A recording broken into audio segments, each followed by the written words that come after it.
అలా అయితే వచ్చామో మళ్ళీ అలాగే రిటర్న్ రావాల్సి వచ్చింది కాదు, తప్పదు, వేరే లేదు.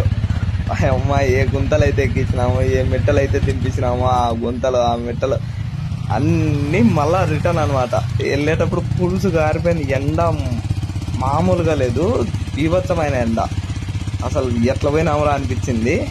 చూడ్డానికైతే ఘోరంగా ఉంది. మా వాడేదో నేను రానని చెప్పినాడు ఫస్ట్. మళ్ళీ వాడికి మేము తిట్టినాం అనమాట అవన్నీ.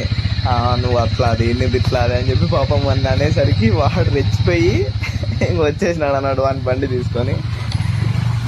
ఎట్టకేళ్ళకైతే ఫుల్గా మంచిగా సేఫ్గా వెళ్ళి సేఫ్గా వచ్చినాము. అన్ని గుంటలు అన్ని మెట్టలు నీట్గా నిదానంగా దించుకుంటూ, అసలు టెన్షన్ పడుకోకుండా. అది మొత్తం 20 కిలోమీటర్స్ ఉందంట. 20 కిలోమీటర్స్ మాకు 2 hours 2.5 hours పట్టినట్టుంది ఈజీగా. అసలు గుంతలైతే మాకు చెప్పుకోలేదు. ఒక్క రోంత స్పీడ్ వచ్చినా కింద గబా అని తగులుతుంది అనమాట.